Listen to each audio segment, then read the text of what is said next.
on, guys? Welcome back to another episode of Combat Deviants here with Steve Rochelle, Evil Eddie, Carrie Steller going to be joining us here in a second. And Steve has a loaded show for everybody, but I'm not going to give anything away because UFC 280 is just enough to make you guys tune in.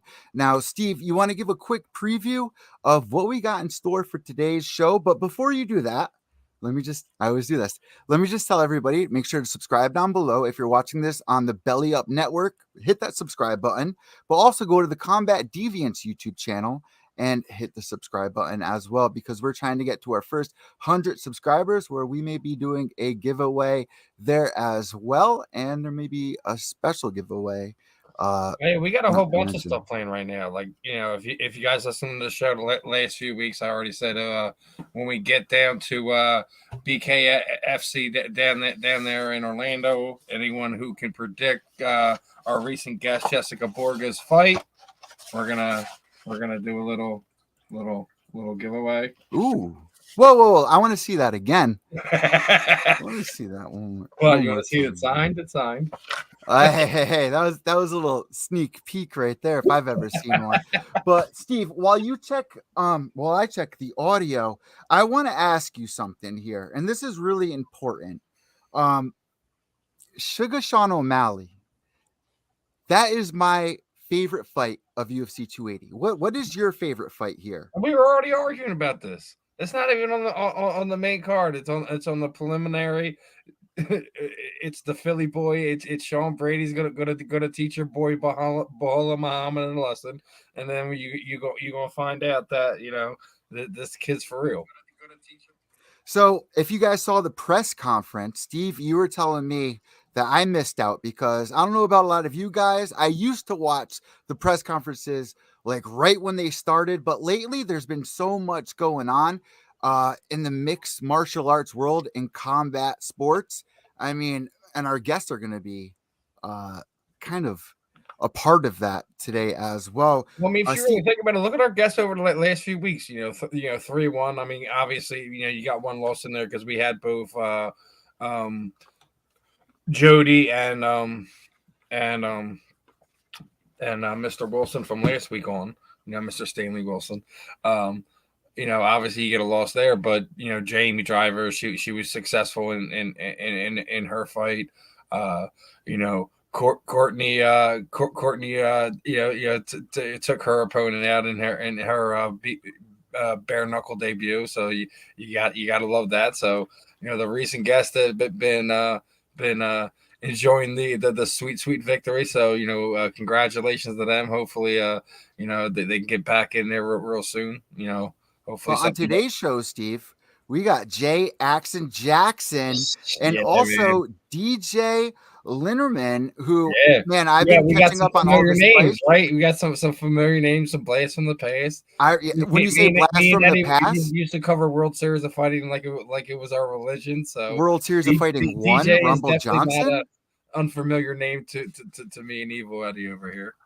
So, man, I want to jump into something right away. UFC 280, that's what everyone really wants to hear about, Steve, and our predictions for this one. We have Charles Oliveira going in against Islam Makhachev here. And if we look at some of their last couple of fights, everyone is really hyping up Charles Oliveira, right? But what is the legacy for Islam Makhachev? If you guys remember, Habib's father said, after you, Habib, Islam is the one who will be the champion. This is a really important moment for Islam Makhachev. Are you feeling it right now? Are you feeling this is the right timing? Has he got the right opponent? I think Charles needs this win a lot more just because of the whole weight cutting thing. The last fight, and it wasn't really a title fight. Everything like that. It's just like feel like he has a little bit more to kind of approve in that instance, but I don't really feel like this is the time. I kind of feel like the high that Mr. Oliveira has been riding as of late, the last few years. I mean, obviously the last loss he has. Another thing we were talking, there's that Philly connection again. Mr. Paul Felder was the last person to stop Mr. Charles Oliveira. So I mean, listen, what he's done in that time span since that fight. We talk about how weird this sport is and the highs and lows and everything like that. Charles Oliveira is riding the ultimate high right now. So we got to see if Makhachev is the guy that's going to not knock him off the pedestal, so to speak. Obviously, we've already seen one major upset this year as Leon Edwards, put away Kumar Usman. So like it's not one of these things to be so surprised. I don't think he has that kind of style. Like he has that grappling style where Charles Oliveira is a world class a submission guy right now. Like nobody really wants to kind of really tangle with him in that area. When he gets into those combinations and he starts setting up things like that, he's really dangerous off his back on the ground. And you can tell how hype he is for this one too. But Steve, when it comes, that's what I said. Like I feel like because of the last fight, like everything like that, people were kind of like, I don't know, is he really serious? Is it, is this coming to the end of Charles's experiment as the champion there? And I don't really, I kind of feel like it's a diss to him. He kind of feels like I think people are dismissing him. Maybe maybe he's paying a little too much attention to social media a little bit, but at the end of the day, man, he's the champ right now. I think, even though I say he has a lot to prove, it's just because it's his legacy, like it, and it's one of these things now. Like he wants to say, like I've been here longer. I stayed the course. We just seen reports today that I seen it come across social media that Khabib said just he never really his heart was never really in fighting, and he's really enjoying his time away from everything right now and away from the grind and things like that. And if that's the case, then this is what I was sitting there saying: throw that GOAT status out the window. If you ask me, if that's his real opinion of it, you gotta put him like 3-4 on that list right now.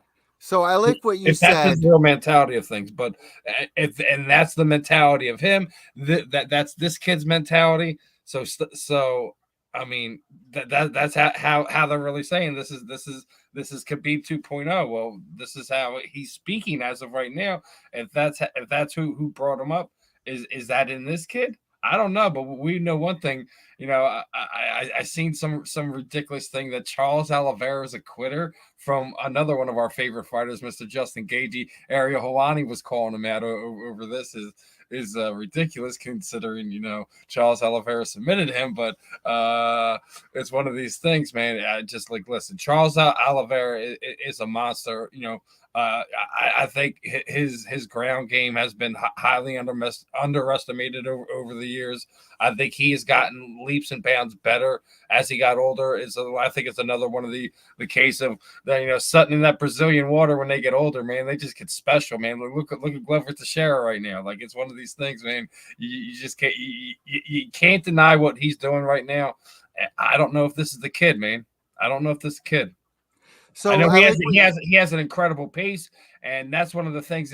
If he could put on a pace to wear Oliveira out, if it was a tough weight cut and things of that nature, those are the things. Oliveira's calling for a first round finish.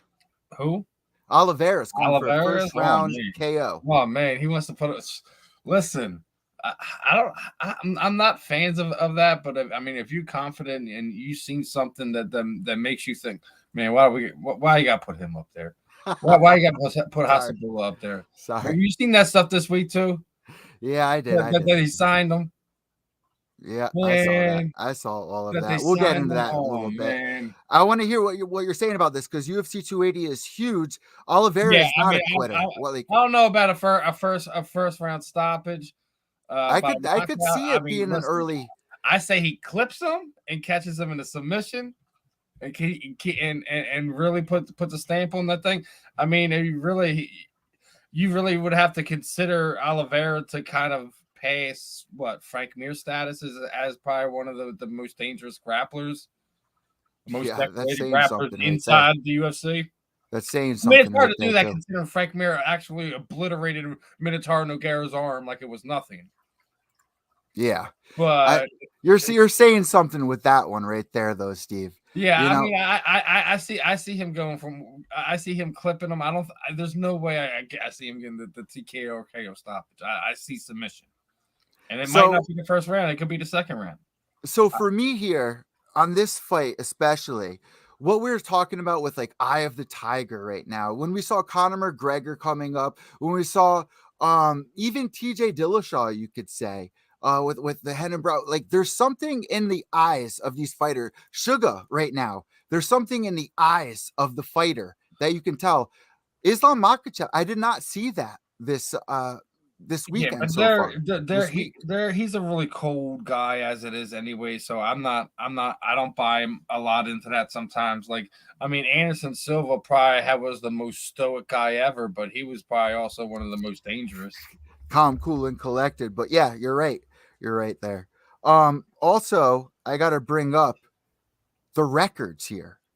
Do you think that it's too soon for Islam Makhachev? That's kind of what we're getting to, right? It's a little bit too soon for Islam Makhachev. But what do we usually see? I mean, if you're saying things are too soon, go look at the WWE. We get them freaking throwing Logan Paul in there after 3 matches and in with the world champion. Man, are they trying to freaking get that guy over so freaking bad? I mean, it's one of these things. I don't think that's the case here. I just think it's a case of he's been so impressive, and it's one of the things. It just makes sense. It just makes sense right now, regardless if he's ready for it or not. That's up for the knuckleheads and the bloggers to debate. I don't think that's the case though. I really don't. Would you agree when they say these are the 2 best lightweights of all time? No, not at all, right? They say this at every event. I mean, not right now. I mean, dude, if Charles could Steve, could we see an upset? If Charles could do this for another year and possibly get to 20 wins, listen, there's no talk about the OG goats or anything of that nature. I just think that it's one of these things, man. Man. I see the comments. Joey's excited for DJ hopping on. Really appreciate him. He was sharing, a bunch of our posts this afternoon, letting his people know. So, give us about another 30, 40 minutes and get DJ on here. We'll ask him what he feels about his fight. Yeah, that's one of the big things about the show. UFC 280 is one of the huge things about this week that we want to cover for you guys. We go everywhere, man. We're gonna go to the world. We're gonna go around the world, so to speak, man. We're gonna talk. But listen, Steve, Aljo versus Dillashaw. I feel like Dillashaw is not getting the love that he really deserves. People are saying that we missed the best years of TJ Dillashaw when really we witnessed some of the best years of TJ Dillashaw. When the people are saying what are the best bantamweights of all time, obviously you got to throw in Faber, you got to throw in Cruz. You got to go back to the Cruz versus TJ fight, right? What happened in that fight, Steve? How did you score that fight? Because for me, I had TJ winning in that fight. Why do we have to sit there and break down TJ Dillashaw's life here? Because I feel like people are. Listen. I do respect TJ Dillashaw. Don't get me wrong. He's one of the exciting guys, interesting characters that the UFC has had to offer. What about the Henan Barrow? The past decade, but yeah, Ultimate Fighter. But I also feel he benefited from Henan with some terrible weight cuts. No one can sit there and deny that he had a lot of problems during that period of time of cutting weight, getting down to that weight, and he was having really bad weight cuts. And there's no doubt that played a factor into those fights. But that's not, you can't take that away from TJ at the end of the day. At the end of the day, he'll be a top 5, bantamweight all time right now. But when we're talking about this fight with Aljamain Sterling, the Funk Master, man. Come on, man. I see Algio doing his thing. He's from the area over here. He's he's a Henzo Gracie So you're a brother. little biased, is what So you're saying. I'm not biased, man. A little biased over I'm there. a little Steve. biased. It's not like he's like it was a direct gym that I had a connection to or something like that. Just because he's a Gracie guy doesn't mean I'm always gonna pick for Steve, him. you're a little biased over there with the Philly connection. I'm not no biased. All right, Joey DeFaria. I mean, it's not like I'm over here. TJ Dillashaw's the snake. No, yeah, let's go, Funk Master. I know. Man, come on, it ain't like snake that. In the grass, sneak in the grass, right? Listen. Algio has earned the spot. Obviously people don't care for how it initially started. They didn't really care for him getting the title fight. They didn't really care for him winning the rematch. If anything, he's the guy that's not getting the respect that he deserves. You're sitting there talking about TJ Dillashaw to me when it's Aljamain Sterling's the one that's not getting the love, that's not getting the respect. He's the world champion. And we got one of our there's my man. Us here. One of my man. No, shit. Jackson. What's happening on early, Jay? Oh, shoot. Yeah, man. Dude, I thought you said 9:30. What's up, man? No matter what time it is, it's the right time, Jay. Right? Time. It's always action. It's always action. Well, obviously we're gonna change gears here real fast, and for the people who don't know, we got the action man, Mr. Jay Jackson, joining us here on the Combat Deviants. Make sure you're checking out Jay's fight. Obviously, that's the big thing he's got on his mind right now. But we want to try to keep a little bit what we're going with right here. How are you feeling for this UFC card tonight or this weekend? Are you going to be tuning into the pay-per-view? Of course, I'm really looking forward to seeing some TJ Dillashaw. I swear to God. That's what we were just talking about. He's Team TJ right now. He feels TJ's not getting his love. As far as overall and things of that nature right now, do you feel TJ's gonna upset Mr. Sterling and regain that belt? I mean, I ain't a betting man, but I love some TJ Dillashaw, man. I swear to God, I grew up watching him. I remember when he started improving on that footwork. He came up with them sonic rings, bing, bing, bing, bing, bing. Sonic rings, yeah. Them sonic rings, man. Like I'm a big fan of TJ Dillashaw, and I hope he does well. I love to see him back on his run. I'm cool. I'm cool. I don't give a fuck about none of that past shit. TJ Dillashaw always had fun fights. So that's the thing here, Jay. I'll be having a good fight, man. That's the thing that I'm going for, right? Every time that TJ's on, my boys are hitting me up for the links for the fights. Like every time TJ steps in there, people want to know what's going on. But now he's the co-main event. Is that taken away from the fight here for TJ? For the fans, do you think a lot of fans are even aware that TJ's fighting? Or man, I mean, like UFC's been doing that a lot. Like they just get stacked, and I think they really are having a hard time with balancing out the fame and being fair. If that makes any sense.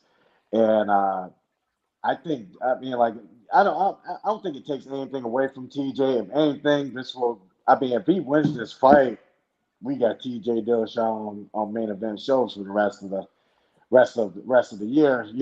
So I'm hoping that it works out for him. I love seeing him on his run now, and we'll see what happens, man. Like I said, I love a TJ Dillashaw fight, though. Like I'm excited about this. I don't even try to catch the cards like that all too often, but certain names like an Aldo and maybe we're all waiting for John Jones and stuff like that. Yeah. But if a TJ Dillashaw on the card, those rumors are starting to break back out, though, of John Jones making his return. How do you feel about that? Yeah, man, it's overdue. We've been waiting for a really long time. Well, yeah, what, two plus years now, right? 2+ years. 2+ years. We've been waiting, and I can't wait to see him. Is this John Jones redemption tour? Obviously, we all know the great things he did at light heavyweight for quite some time. Obviously, he's had some personal stuff that he's been dealing with, for more than over the last handful of years. He's had to write some things in his life, things of that nature.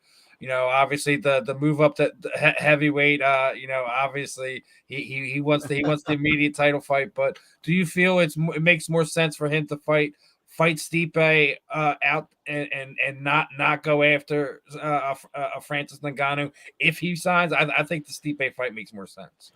I mean, like, I don't know. I mean, like, the Francis fight is what I'm hyped for. That's what makes me mad about this whole entire John Jones life. Because, like, for like a whole year, we're talking about Francis and John Jones. You know what I mean? So we're like, yeah. Yeah. And then they're like, Stipe. And I'm like, that's good. It's more fit. It's safer, right? Right. Like, it's like, yeah. I mean, because Stipe deserves it. I mean, I used to live in Ohio, where Stipe is from, Independence. So I'm really familiar for where Stipe's from and Stipe's demeanor. But I was really looking forward to Francis for a whole year, and then it gets taken away. Stipe. Then it's like Stipe. We're like, all right. Yeah, dude, that's perfect. What? The contract talks are is what it is, but you know what? Stipe Middleweight should be all right for right now. I mean, you got to think, dude. He's probably, not probably. He's the longest reigning UFC heavyweight champion. Parker's face. It's like, okay, Parker. Like Stipe, like, okay, Parker. That's how I feel about the Stipe. But like John Jones and Francis is what I'm hyped for, and that's what we want to tune in for. That's what we want to see. That's what I want to see. Yes, I mean, Francis is trying to get tested. I mean, like, that's his thing. He wants to get tested. That's the reason why he's trying to go to boxing. That's the reason why he wants the big payday. So I mean, the big payday fight for Francis, for us to keep Francis, is him to fight John Jones, and I mean, I think that will explode. Because that's what I want. I want to see that big old African go against John Jones. See how it works out. But I mean, if he fights Stipe, I think it's definitely a challenging. I don't think Stipe is like a run over, and that's what sucks about it, because like everyone, it's like almost like everyone thinks like Stipe is like the run over guy, like, oh, John Jones will run over. It's like, no, Stipe is a tough son of a bitch. I mean, like, he beat Francis. I mean, and the first time, so like Stipe is not like an easier fight, but who do you pick? Who do you pick in that fight then? You talking about against Stipe? Against Stipe, John Jones, Stipe. I think Stipe's smart enough to beat John Jones. I think Stipe will have a strategy to beat John Jones. If anyone has a good strategy to beat John Jones, I think the big thing about that is how John reacts to not being the guy that always has the longest reach. I think he has like an equal reach. I think John has like a half-inch reach on somebody like Stipe. And that's what sucks though, because he's got reach for days. So I mean, it's hard to pick Stipe against John Jones, because like John Jones would just use really good stand up. I mean, because he can get away with a lot of stand up that like a lot of like, it's hard to mimic John Jones. It's hard to find a partner that mimic John Jones. He's got the longest reach in the UFC, so it'd be a hard. I mean, if you basically break Stipe down, he's a bigger, stronger version of Alexander Gustafsson with less devastating kicks. Right. Better wrestling, better cardio. I mean, better boxing, but I mean, at the same time, though, you've seen him get caught by Francis, and if you think that he got caught by Francis, which Francis has like really good boxing and stuff like that, but Stipe, I mean, Francis is still just a strong guy. You're about to go against a technician like John Jones, who really knows how to utilize. What makes John so special is his Greco-Roman wrestling mixed with that jiu-jitsu base that he has, and he just mixes everything in really well. And he's really long and awkward, so he's really hard to kind of get a hold of. So he got the oblique kick. He totally gonna oblique kick the crap out of you, and he doesn't care what anyone thinks about it. I mean, like, it's. You know, I mean, we'll see what happens. See how he looks. As a heavyweight. How it transcends, how it changes him. We'll see. I still want to see him, but as like I said, my pick will be Francis. I hope we get a John Jones and Francis fight. That's what I want to see for sure. I mean, if I had to choose which fight I want to see, Stipe or Francis against John Jones, I want to see Francis because because Francis had a hype run for about a good year and a half, and we were hyped for it, like John Jones and Francis, let's go. And then now it's kind of like Stipe. We're like, all right. How long does this run for with John Jones? I feel like there's not enough respect going on because people like to say and I'm one of them. I'm definitely one of them. I definitely was a big. It was going to end with Francis, I think. But John was going to get beat by Francis, I think. You think so? Yeah. I don't know, man. Here's the thing: John has dealt with like the nastiest strike. Like his kill list for like legendary MMA strikers is insane. So it's like when you sit there and say like I think Francis is going to put him away, as much as a lot of people on this planet would like to see that right about now, it's really hard to see that because so many people have tried and have not been able to do that to John Jones. Right, and then like you also go by like John Jones's last couple fights. You know what I mean? Like I think the last one was pretty close. You know what I mean? So yeah, he's been looking like that gap had closed, but I also like I said during that period of time, I don't think he was taking anything in combat sports seriously. I don't. Right. And then now it just depends. I mean, like I'm not a betting guy, and I really don't even like to choose. You know what I mean? Like a win or lose, especially since I'm in it. You know what I mean? Because I'm like always like not like it's funny now because since I'm in bare knuckle, you can bet. You people can bet.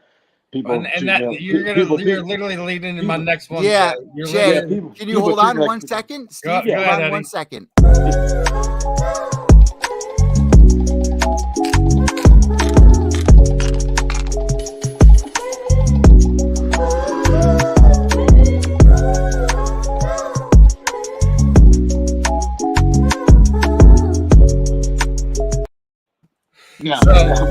Guys. So obviously, the big news this week was UFC basically making the announcement that they're no longer allowing their athletes to bet. And as you were just talking about, like you're not a betting man. How do you feel like that? Like, what would you feel like if you're not a betting man, but like Dana made the announcement with his athletes. What if even though they're independent contracts, gives you guys a ring and like, hey guys, we're having this deal coming through right now. We really need you to guys not to bet on any type of sporting events anymore. How would you feel about that? I'm not gonna be real. I don't really care. I'm asking out of the question. He's like F them gambling degenerates. Well, because I'm telling you this right now, I'm a pro athlete now, and like that was like my first insult of going back to like the normal roles. Like, oh, we can bet on you now. So now people see me as like a little betting chicken. Yeah, well, here's how I see it, Jay. So it's like they're trying to take money away from the fighters because you look at a lot of people like James Krause. He has this whole thing set up where it's like people subscribe and they look at his bets. There's a couple of fighters where people look at their bets and now they're not allowed to do that. So it's almost like you want to take our sponsors away. Now you're taking this away from us. So which is bullshit. Yeah. Yeah, I mean, like this is not fair. Yeah, I mean, like we're all trying to eat. So I mean, like anything that take away from anyone's pockets, I don't like. Yeah, I mean, like, but when it comes to the subject of like fighters not being the best, it just doesn't really affect me. Yeah, I mean, like not even like an asshole way. It's just like, I'm not really a betting guy anyway. Yeah, I mean, but I mean at the same time though, if it's taking money out of people's pockets, it's bullshit. And yeah, I mean, like especially fighters, especially with the sponsors things and all that good stuff. It's not. I mean, like I don't seeing it being fair. Yeah, I mean, like that. You're taking food out of people's plates. I mean, because I know a lot of people who bet. Yeah, I mean, they love that shit. So it's just like, yeah. I mean, at least let us do our OnlyFans or something, Sure, man. They'll let you do that for the show. What are your thoughts on that, Jay? Would you ever do that? Because I was talking last week. I might start an OnlyFans. Do the OnlyFans thing? Nah. No? I'm like, my life is too boring, dog. Yeah, I mean, and my feet are ugly. So like, well, you can even do it.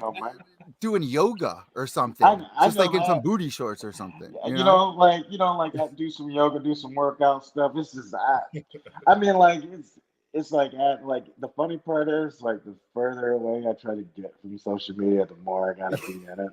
Yeah. And it's just like now all of a sudden like I'm making a living. I mean, I'm like you gotta make a living off OnlyFans.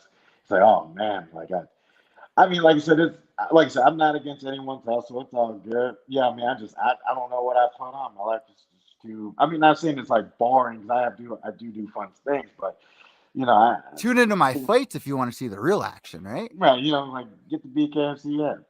Exactly. Exactly. Get the app. Yeah, I mean, but the OnlyFans thing and recording myself and just doing stuff like that. I mean, if people, like I said, people are doing their thing on there. I'm totally with being a fan too. Yeah, I mean, so I'll be a fan of you, but I won't partake in it right now. It's all good. Now I got to ask you, son. I don't mean to cut Steve off here, but I've interviewed. Oh, I can't remember his name right now, but one of Mayhem's friends. He's all about the multiverse, and I realize your Twitter handle has something to do with the multiverse as well. Am I right about that? Yeah, like it's just my personal training thing. Yeah, I mean I hold nets and I do seminars, just to just try to give everyone just give a little bit of outlet, or give people an outlet to learn some mixed martial arts. I've been doing it for a while, and it's just kind of like my outside hustle to continue to be in the mixed martial arts game. I love fighting. I love talking about fighting. I love trying to give kids a good outlook of mixed I martial love that. arts. So it's just that's what the Multiverse FC is all about. Uh, Pretty soon, hopefully, it'll become a gym, like a real gym, pretty soon here in the next year, and just give people an outlet to hit some bags, hit some mitts, and chat with me about my world travels and my MMA and bare knuckle stuff. So it's been a pretty fun project I've been doing for the last couple of years, and it's slowly but surely I think it will come. Oh, one of my rats that I've been trying to catch for a couple days is Fievel is back right now, but he'll be good. I actually want to say something, Jay. I don't know where the name multiverse came from, but I've actually traveled, and I'm not kidding. I put this on my fucking life. I really do. And it wasn't the LSD. Like I've taken LSD since I was I'm so serious. I'm so serious too. It's so I can get really emotional about it. I've literally traveled the multiverse, and I've went through 3 stages of it. What one night?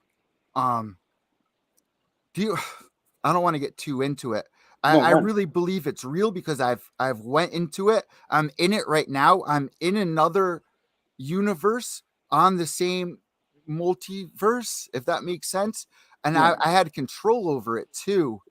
I can't explain it. Maybe on another podcast I can get deeper into it. Do you believe in stuff like that? Because I've actually really, like, God's honest truth. My mother will contest to this. I literally thought I died 3 different times. I was in front of paramedics too, and I disappeared. Uh, it's so crazy. Do you believe in stuff like that?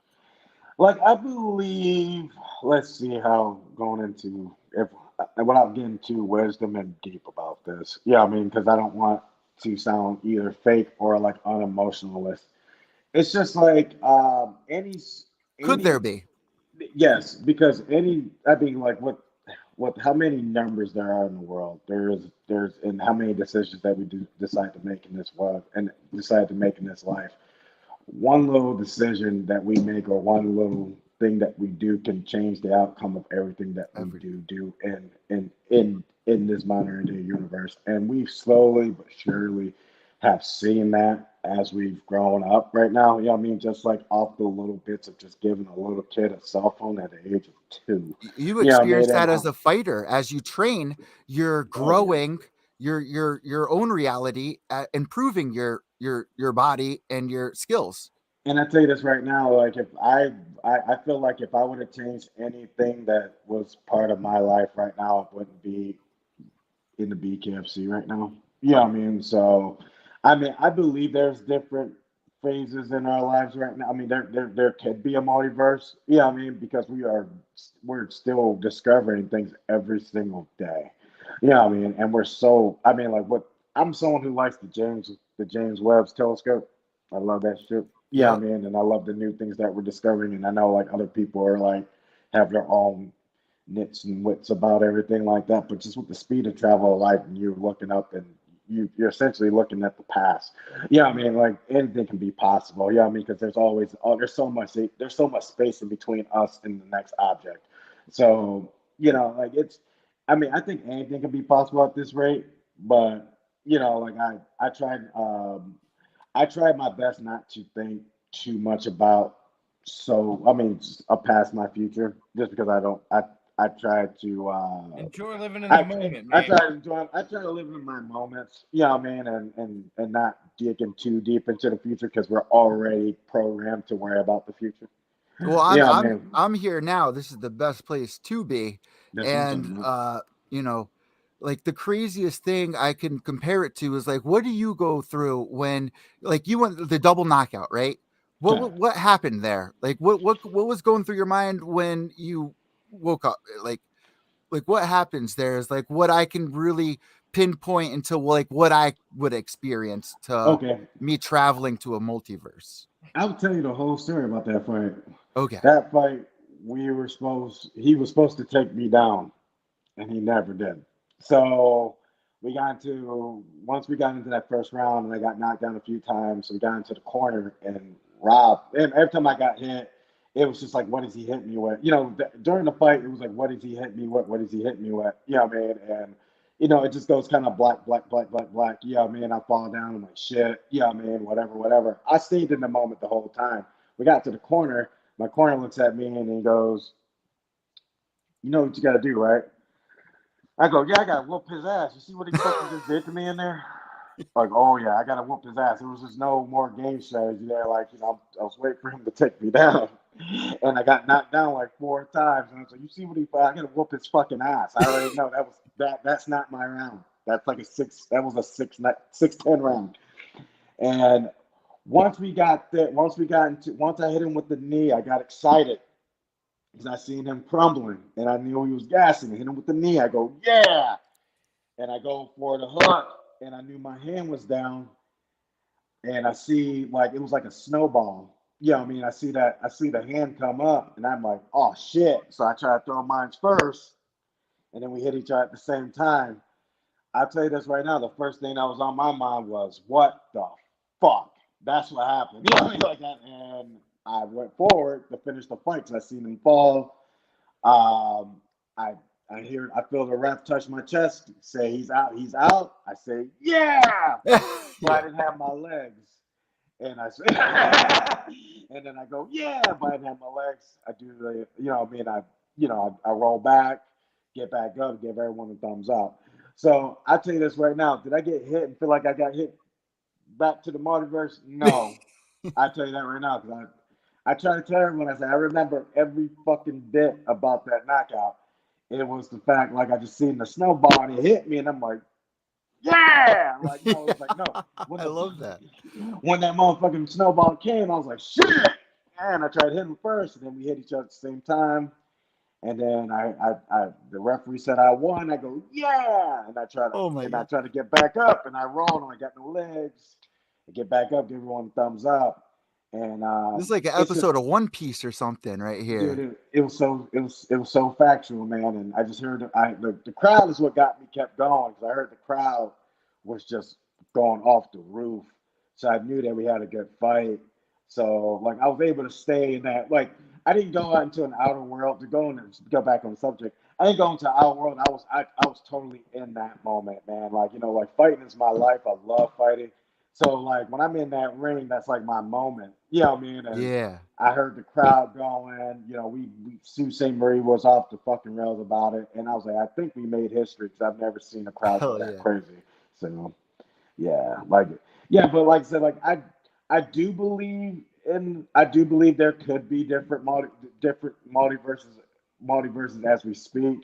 But at the same time, no, like I try not to worry about it too much because, like I said, I live in a life where I have cage moments. You know, I got moments like the almost double knockout, or my the last three BKFC fights, and I'm just like, I'm always trying to get back to that moment. Yeah, I mean, if that makes any sense.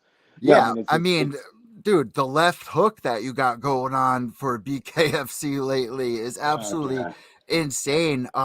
Versus Damon Bell, the right hook that dropped him round 3 TKO for your debut. That was absolutely. I watched all your fights today over again, man, and it was like it's so weird going back when you've seen a fight already, going back and knowing you're going to interview somebody.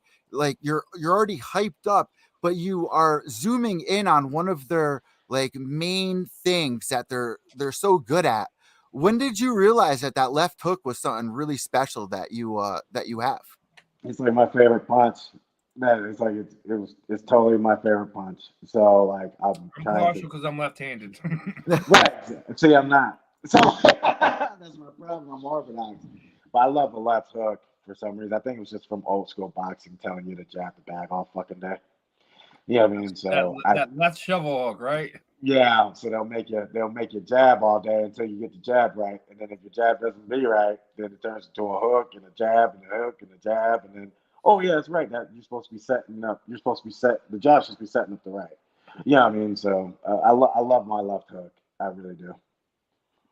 So this is what I've been asking everyone all month. I want to get your thoughts on it. You seem like you've been following combat sports for a good portion of your life, right?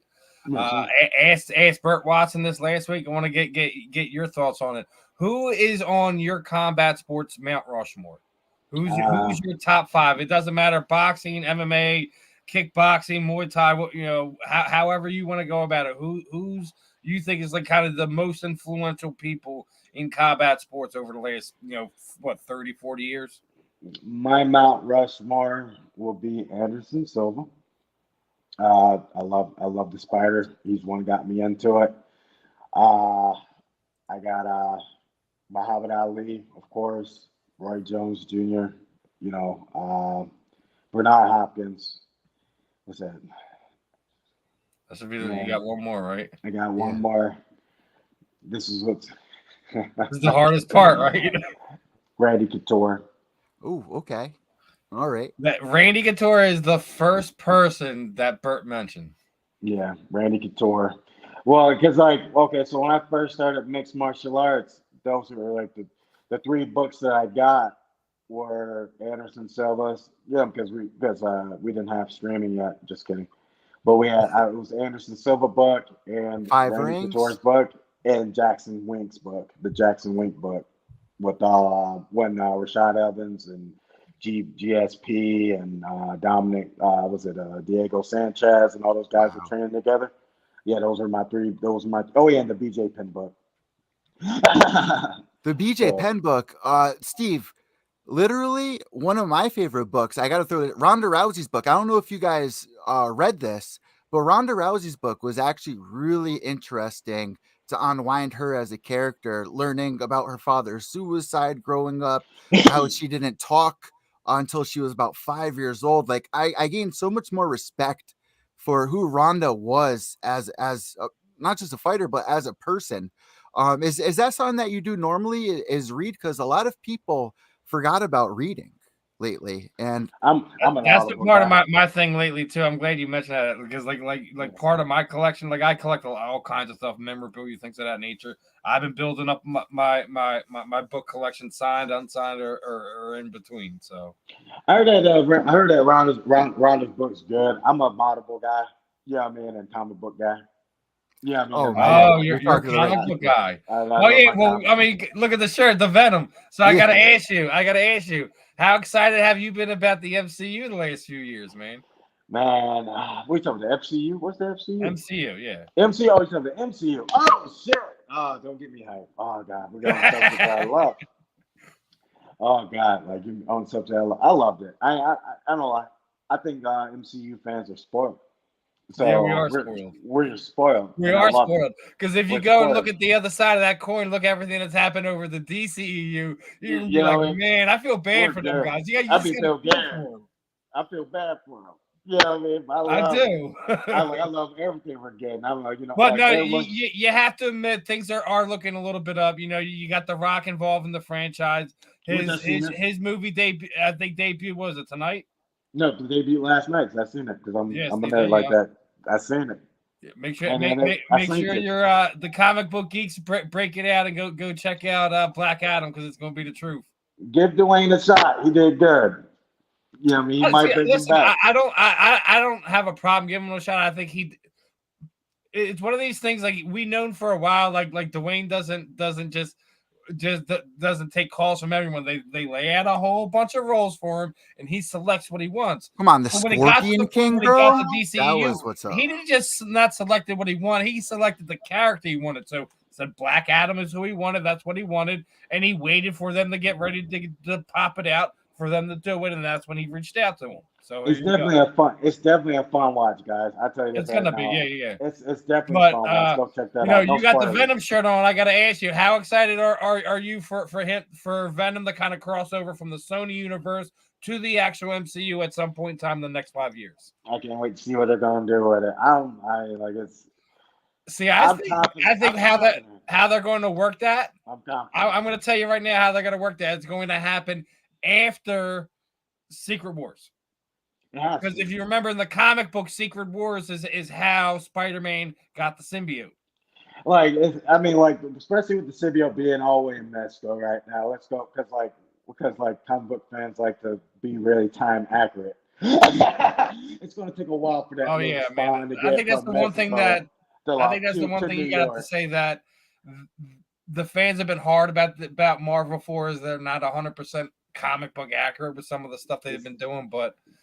You have to admit, like for everything that's been going on over the past 25 years with those type of movies, how they're starting to re-intertwine things back together and make it into some type of continuity with your handle here with the multiverses, how they're making everything actually canon into the MCU. Great. And come together.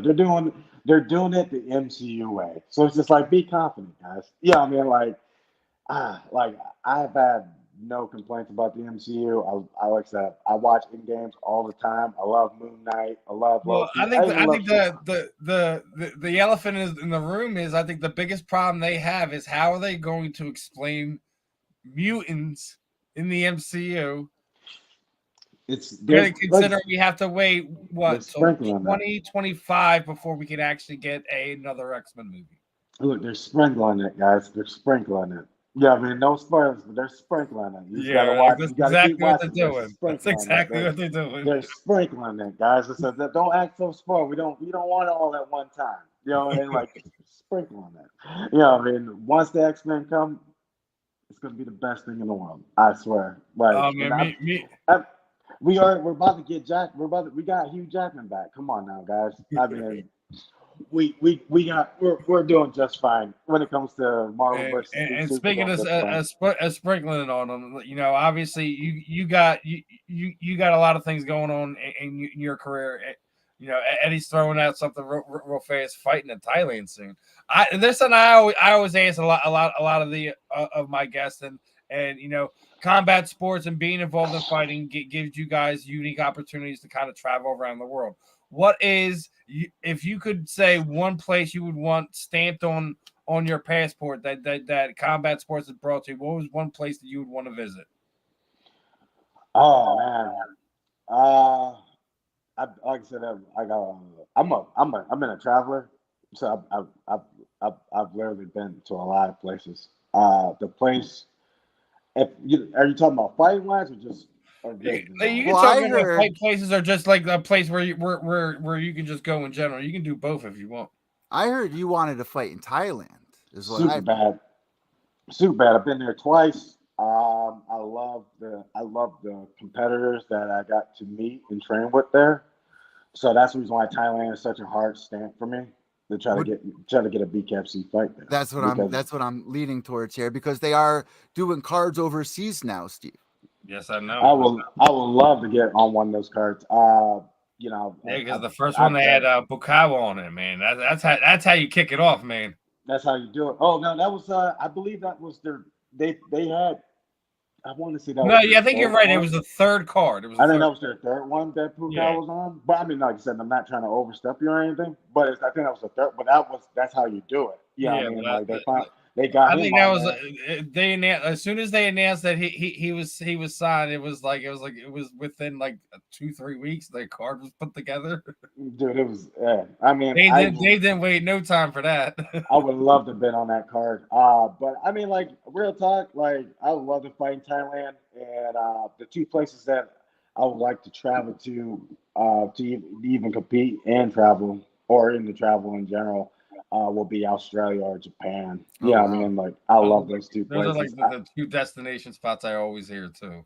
Yeah, exactly. Yeah, I mean, like because I've been every once in a while I hear Abu Dhabi. Every once in a while. Abu Dhabi, yeah, but I mean, like unless you're Joe Rogan. Right, Joe Rogan. Right. I guess so. Joe Rogan. I don't know. Yeah. You know what happened with that? Like he doesn't want to do international fights anymore. So oh yeah, he's been sitting there saying for a while, like he's basically trying to make it like where he's just doing the Vegas shows and let the other announcers take care of everything else. Yeah, I'm scared of flying, bro. I'm like Mr. T when it comes to flying. You got to knock me out, bro. Well, not just that. Like Joe's worried about it, like something like Brittany Gray happened to him because that dude smoked so much green, dude.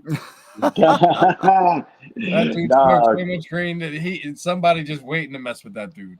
Yeah, because you got to think about over the last 4 or 5 years, he has pissed off so many people.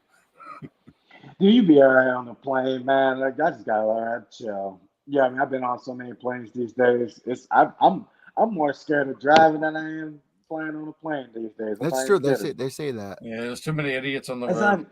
Yeah, it's just like I understand why people like driving though. So like it's like I understand. Yeah, I mean, and I understand about being in the air. Yeah, I mean, but like after you do it a couple times, it becomes numb. It just becomes like a big ass plane. I mean, big ass bus. Excuse me, it become a big ass bus. It's like all right, cool. Yeah, I mean, I'm just in a bus in the air. You know what I mean? So I got two more for you before I let you. I got this one.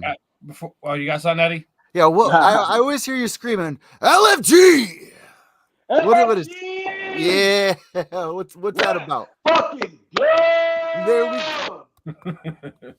I had to do it, Steve. I had to throw that in there. Bro. Fucking go.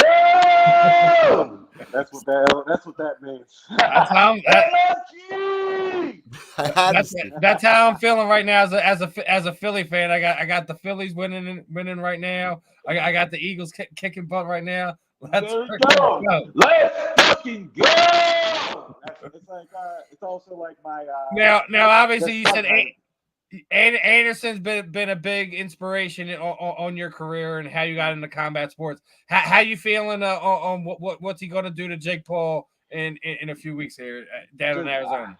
I'm just jealous of Jake Paul. I swear to God, like don't it's not hate. It's not anything. It's just like this man gets to fight Anderson Silva. Ain't that a bitch? Like fuck, dude. I was like, man, like it's, you know what I mean? Like, hey, it is what it is. You know what I mean? But I was like, this dude get to fight Anderson Silva. It's, you know what I mean? I hope he's taking it seriously. You know what I mean? There's a lot of us as fighters who would love that opportunity. You know what I mean? To fight some Anderson Silva. And him going up against the MMA legend, middleweight legend, the Spider. You know, I hope they knock out a good show. You know, and I hope he doesn't. I hope he, you know, and don't take that opportunity for granted. You know what I mean? Because that's so cool. Yeah. Is it real though? Will it be a real fight? Man, you better stop messing with Anderson Silva's integrity, man. No, you better not. I mean, like everyone wants. I mean, I've heard that a few times. And I'm like, I don't know. I mean, like, I don't think Anderson Silva wants to lose. I think that's the reason why he's still fighting. I mean, come on now. He's been professionally boxing. Yeah, I mean, for the last year. I already said it. Anderson's going to let him survive until 5, and then he's just going to take him out. We'll see if that right hand's legit. Yeah, I mean, you know, I heard that. Like I said, I heard that Jake's got some skills. So. We'll see I'm not sitting there saying like Jake hasn't worked on his craft to kind of build himself up over the last few years to kind of get him going. So, yeah, I mean, like and he's got the time, he's got the money. You know what I mean? Like like I said, the only thing that comes in my mind is the fact that he gets to fight. He's fighting a legend. So that's like, if there's any hate, it's just like, man, you have to step in. Well, now with listen, a legend. the fans asked for this. Jake made it happen. We'll see how legit Jake is. We'll see he's legit. If it's real or not, I tend to think Anderson's gonna have his way with him. Like I said, he's gonna survive until 5. I just hope he doesn't. Like I said, it's just like I hope. Like I said, I just hope that Anderson still is legit, because I just seeing the conspiracy theories about all the other fights, stuff like that, Jake Paul's fights. I swear to God, I can't stand them. I just can't stand that. They're throwing fights and stuff like that. So I hope they're not. I really don't want to think that boxing is going through a desperate downfall.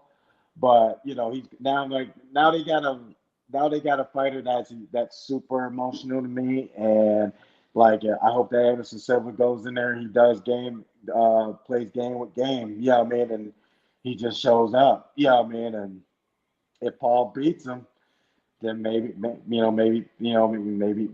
Paul will be really someone that we need to talk about, But I mean, if not, and he gets beat by Silva's about to be 50, close pushing 50, man.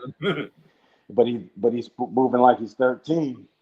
Yeah, man. We'll see what happens, man. Like I said, Anderson Silva's last 2 boxing matches look pretty impressive. So I mean, I pray for a good turnout from my legend, and I pray that everyone comes out safe. That's the best way I can put that, because I don't have a Jake Paul hate. Like the it's more like, it's not like a real hate. It's just like it's like why is everyone giving this kid attention over that's kind of what it is. It's not hate. It's more like why call that hate. It's just like it's just like people in combat sports kind of feel like there's a pecking order of things and how things done, and he is kind of broken that wheel. Good management, man. Now, before we let you go, Jay, obviously the upcoming fights, the reason why we have you on tonight, you getting ready to get back in there and throw them things down. In a perfect world, perfect multiverse, how do you see this fight playing out, brother? With the stuff that me and my team, shout outs to Lions, kickboxing, MMA in Hudson, Florida. We've been putting up a really good game strategy and just really been putting up a really good camp. It's like I said, we're going to try to give you guys a co-main event that you guys want. I know that my last few fights, I try to display good fights, and I'm happy that you guys like my fights. I want people to continue to like my fights. So that being said, like I said, I'm healthy enough. I'm hoping that I'm gonna have a good banger. This guy's a heavy hander, really long arm, and he's about 4-2, and he's going against some tough guys. So as much as one person from man to man, I hope that we just have a good show, and I know I'm healthy to get this win. So I mean, we'll see what happens. I mean, like I said, I want to keep it. We'll keep it blank right now, and I'm just gonna tell you that I'm healthy. I'm healthy enough to win. So it's gonna be a good fight. We're gonna put it out. Jay. I can't wait, man. Well, do hear it right at the end of these interviews. Kind of throw the proverbial microphone over you, man. Anyone you would like to thank, teammates, training partners, shoot out your social media sites, any sponsors you might have, anyone that you would like to thank, anything you're doing outside of combat sports that you would like to let the people know. The time is yours, my friend. Hey, what's up, guys? It's J Action Jackson. Make sure you check me out on Instagram at J Action Jackson, and also check out the Multiverse FC. If you guys are looking at doing someone to do a seminar at your school or something like that, hit me up. And I want to thank everyone for listening. I want to thank Lions, Muay Thai, Kickboxing in Hudson, Florida. We're putting on a good training camp. And make sure you check me out November 5th, BKFC 32. Let's fucking go! LFG, bro. Let's fucking go! LFG. Let's fucking go. Thank Love you, Jay. Have a Jay. good one, brother. Good luck. Thank you guys very much for having me, man. All right, man. Have a good one. All right, everyone. That was BKFC Middleweight Hell yeah. action. The Love that man, energy. Mr. Jay Jackson. Now, Steve, I gotta bring something up. I don't want to switch gears too quick, but I'm gonna. UFC 280, in case people don't know, it's actually an early card. I want to bring that up to everybody. Obviously, because it's starting not at 10. here in the States. They do it a little bit early because of the time differences, folks. Yeah, 10 a.m. So I feel like a lot of people may miss that over here in the States. Do you think that's going to be a big no-no in the future when you have a big I mean, I like think this? this is something Dana kind of like stood firm on when we know a lot of things kind of got changed over. A lot of fans were upset about this, and he was like sitting there saying like, "Hey, like listen, a lot of these guys over here in the UK and on the side of the world, they stay up all kinds of hours day and night to kind of catch the fights with that week to continually put on over here. So when we go over here, we're not as often as we can. We're not going to make the fans over here adjust to the American fans just because we're an American based company. Especially where are they again this weekend? Can you remind me where they're at again? Where are they, Steve? Where are they? Abu Dhabi, is it not? Abu Dhabi. Yeah, that is correct. So, which is, what's crazy? Paul Felder, years ago, he started GoFundMe, Steve. I don't know if you remember this. He started a GoFundMe because he couldn't afford to bring his team out to travel because the UFC wouldn't cover it. Now look at him. He's filling in for Joe Rogan, bro. Living the dream. Can we shout out Paul Felder here? That's a big spot to fill. Fill in for Joe Rogan, bro. That's huge, bro. It is, man. But listen, Paul's put the work in for so long. I couldn't be happy for her. I was so upset when he decided to hang him out. I kind of felt like he's one of those guys who brings a fire, in the cage, But he's so intelligent, so well spoken. It's just you couldn't keep him away from the game. World map. That he's kind of gotten this spot. If he's the guy that kind of takes the majority of the bulk of the play-by-play responsibilities away from Joe as he kind of phases away and does other things in his life as he should. I couldn't be happier. I love Paul. You want to call me a homer or not? Listen, he's a Philly dude. I'm glad that you brought that up. He's a Philly dude. He should be getting all the attention he deserves. He's put the work in. Yeah. When you talk to the people around the he has a background in acting as well, so it's not like he's just jumping into this. He's prepared for this before fighting as well. Now, Steve, that also blends in with what I was about to bring up with Suga. Suga's getting a lot of hate for kind of being a McGregor fan, and I'm kind of against that because I could see what people see in Conor McGregor when Conor McGregor was in his prime coming up. Listen, here's the stupidest thing. Where's your son at? Get your son in here. No, he literally just went to his mother's, man. They actually they just switched his football game to Sunday night. So I he's still in for Joe. I get like a day and a half to myself, so I'm gonna enjoy it. But yeah, I mean he's an absolute McGregor stain. He would be absolutely all over anyone time that says anything. Well, here's what I'm saying. It's not a bad thing that Suga is trying to fill in the role. What does it matter who's fan of who? What does it matter who he's fans of? What does it matter who inspires him to do what he does in or out of the cage? It's inspiring him. Listen, Conor, as much as he's done some stupid things, said some stupid things, isn't quite the same fighter that he was, 5-10 years ago. Not everyone grows the same or stays the same. Who knows what or who he is if or when he comes back to combat sport. Yeah. He's shooting Roadhouse right now. More power to him.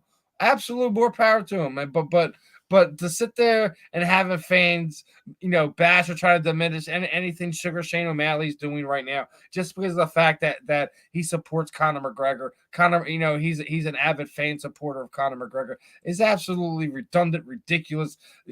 People need to get off of their triggered high horse and just let people live their freaking lives, man. Stop. That's what this presser was, though. Everyone was triggered at this presser, Steve. You made me rewatch it as well. Bilal Muhammad was even like, Brady will be 15-1, even though the Eagles are 6-0. What did you think about that, bro? Well, I agree with him that my Eagles, big shout out to Art History. They got another event tomorrow.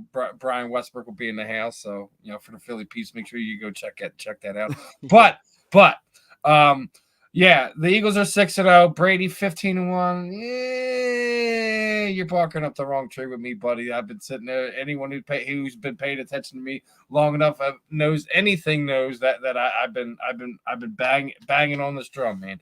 Banging on this drum.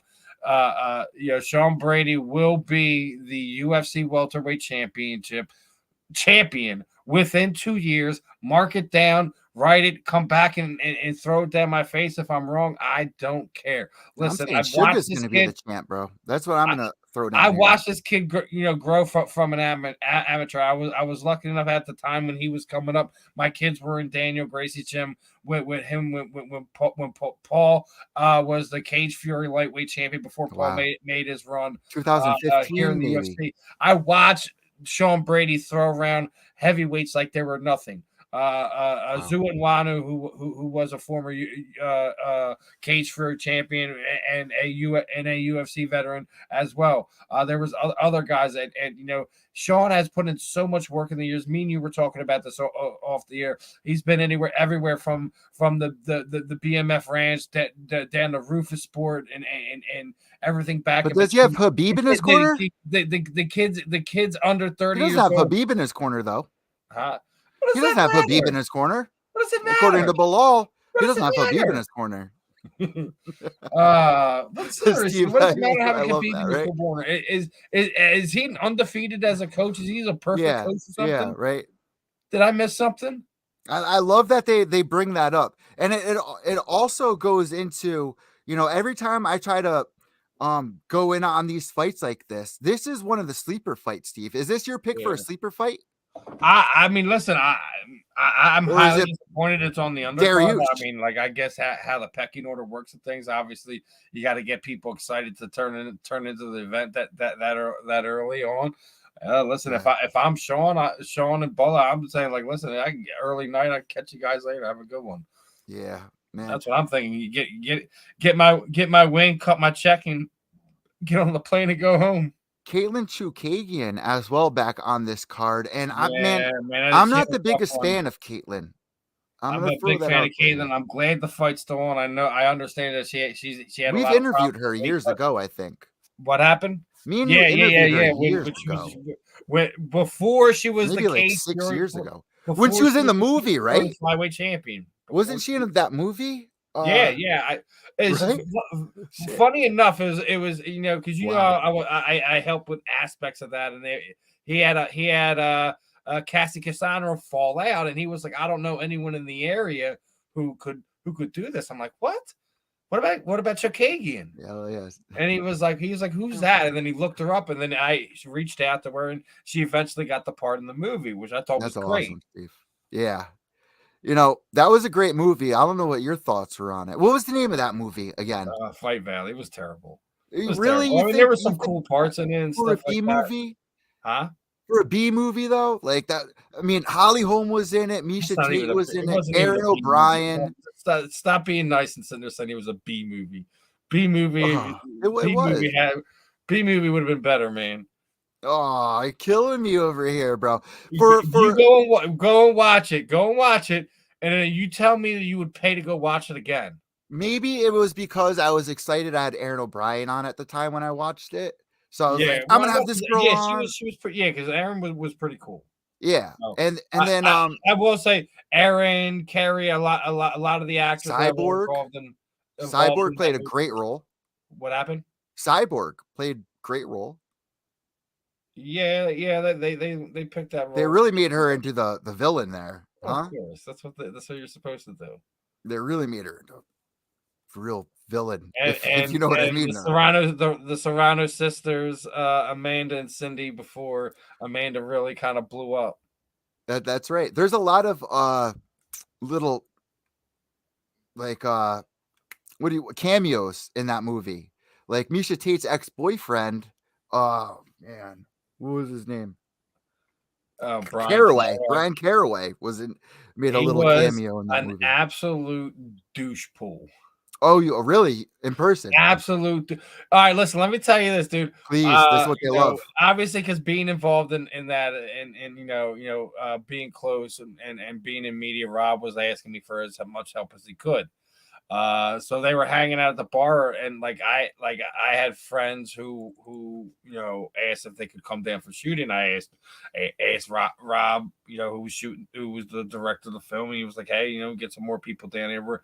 We're gonna need some, we're gonna need extras. Well, apparently my friend Shannon and her boyfriend Ron was the guy, and the one thing that they went and they gift him. He was like muscle guy, and then they blew him up real big. Remember that? Yeah. Well, that was my friend Ron. He literally lives right around the corner.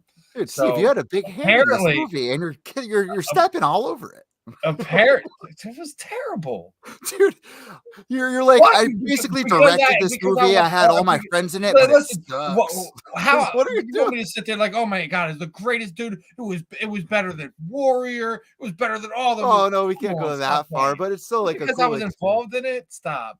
Like, dude, you have to have some type of honest integrity. That's how we know you're authentic. Then that's how we know you're really authentic. But all right, so let me get into this thing. Like, so apparently Caraway was trying to hit on, my friend. His wife. That's my friend Shannon. I've been friends with her since I moved into this house when I was like 15 years old. So it's like, come on, stop playing with me. And she was like, he was trying to fucking put the moves on her, and the fucking Misha's 10 feet away. Oh my! You're backing this up 100%. Like Misha Tate was his girl at the time. Caraway is a and well, no, he wouldn't let anyone near her too. She was. I could see him like that. He was Stockholm as fuck, dude. I totally see Caraway being that type of person, but you're also saying he was like that and doing what though? Like when you say flirty, I get called flirty. Listen, all I know is that I know my friend, she wouldn't lie about it. And when you look at how everything played out over the next 4 or 5 years between Brian and Misha, ain't surprised. All right, your friend versus Misha Tate though, on a scale of 1 to 10, where does she line up here? Like, paint the picture here. Like, oof. And this was at a bar, so if people are drinking, man. People are drinking. Well, see, Shannon's, she's. You're asking me to do that, man. That's like no, come on, friend and Misha Tate. Like, really, dude, man. I've rubbed 3 out to Tate. I mean, if you really ask so she's a 7 to a 10. Shannon could be a. She's 3 lower to a Tate, at least. And you're not the same level as Misha Tate. That was also pre boob job Tate too. That was. Oh, Steve! Like. Oh, hey, y'all didn't know that? Y'all didn't know Misha got her things done. Everybody. Oh my God, Steve is on a rampage right now, guys. Oh my goodness, I'm sweating over here right now. But like, if Misha Tate's a 10, your friend's at least a 7, right? Is what I'm saying. Yeah, Shannon's awesome, dude. Like 3 below. Right? Yeah. So I mean, listen, Shannon's a total package. She was a single mom for a handful of years. Guys, Caraway for a handful of years until she met my man Ron. But like, dude, like she was a wild one when she was younger. Like she's awesome, dude. She's your type of chick, dude. Fucking rocker girl, stuff like that. You know what I mean? Oh, dude, I'm waiting for the right one, man. You got it, brother. Yeah, listen. I'm not rushing. Let's ain't shit, dude. You got to find the one that lights your soul on fire, brother. Exactly. You know what I mean? And right now, bro, things are on fire with Combat Deviants because, Steve, we broke 1,000 followers, right, on Twitter. What's our next goal here for Combat Deviants? What's something else that we want to break? We're about to hit like 1,300. I think we're just like a few away. So by the end of this year, where do we want to be at? What's our goal for the end of 2020? Obviously we're gonna wind up hitting 2K before the end of the year. Oh, and Steve, I haven't mentioned this to you. We're obviously going to do an end of the year recap show. I want to know from some of the listeners, who would you guys like to see on that show from BKFC? Because obviously we're focusing a lot on BKFC, which is kind of just bare knuckle in general. Like, got mad love for BKFC, got mad love for BYB Extreme. I love what bare knuckle boxing is doing now. I would even love to get get some of Gamebred's fighters on here too. Gamebred MMA, Gamebred bare knuckle boxing, whatever. However, we're playing out. Like, listen, MMA, Muay Thai, combat sport, grappling, whoever. Like, we want to talk. We want to talk to everyone. I know we're going to have some type of a round table for the recap. Yeah, we would like to also have some fighters in the house. Pretty sure we can get more than 6 people on here, so we should have some fun for the end of the year. We always got some fun stuff lined up for the end of the year. Anyone who's paid attention to any one of me and Eddie's programs, the Christmas, New Year's Eve show, always something special. We always got something lined up. I know a lot of people go out, and do this and do that. Listen, y'all should stay and listen to us. We always got some fun stuff going on, man. And you know what, Steve? I really want to say, not only do I want to do the end of the year show, but I want to do, since it's 2022, I want to do a BKFC, UFC, Bellator flashback of what are our favorite fights in the last 10 years. Obviously, BKFC, Bellator, and everything kind of out of the picture, but like our favorite fights in the last 10 years, I really want to bring up for people to go check out, like newer fans. Like, what should the newer fans go see? Like our next guest was on World Series of Fighting 1 against Rumble Johnson, bro. Got kicked in the balls by Rumble Johnson. Imagine that, dude. Getting kicked in the nuts by Rumble Johnson, World Series of Fighting 1. World Series of Fighting turning into PFL. And that was before Rumble had that was when he got up to his biggest, when he just dude, we're talking about he left the UFC and just stopped caring about weight. Yeah, exactly. Even our Arlovsky was over at World Series of Fighting, remember? Man, I even got some one of my first events I covered was World Series of Fighting, Ray Sefo and all of that, man. What are your thoughts on PFL? They're gonna have an end of the year show. Man, I so want to catch that one on the 25th in New York, man. Because Carrie, I think.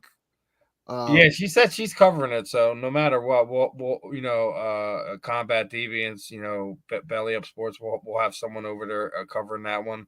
Well, Steve, just a simple fact, obviously the Queen Kayla Harrison is returning, and you're getting the promotional debut for Shane Burgos, who's gonna be fighting the returning technically. Marlon Moraes, which should be an absolute great fight. This is so crazy. Who would have thought this would happen, right? Like Shane Burgos at one point was undefeated, right? Didn't he go like 21 He was on the fights? cusp. You already know how. Or am I mixing him with Jimmy Rivera? He's from that Tiger Showman crew. Tiger Showman here. With them guys over there, man. I've had him on the show a couple of times, man. Great guy. And couple weeks ago, Dana was like, I didn't even realize I let him go, right?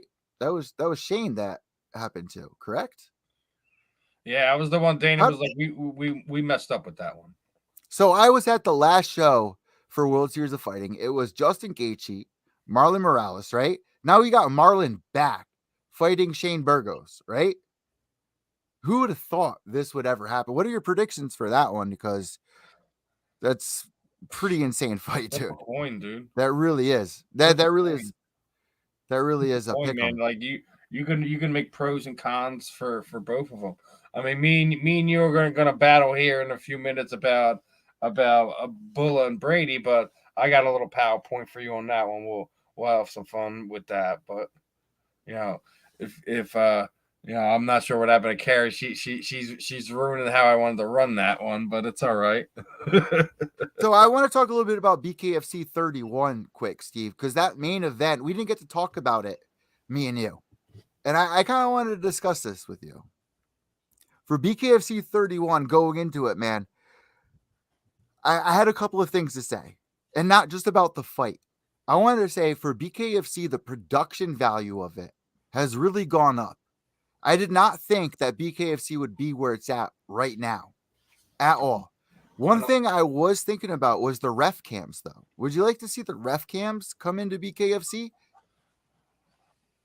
I mean, it was cool for what Bellator's done. It's cool when Strikeforce did a play on that.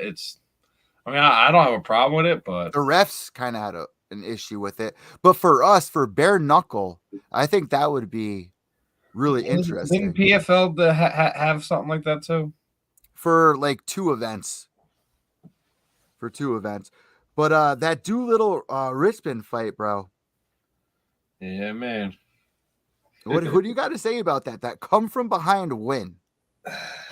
The head movement going on in there.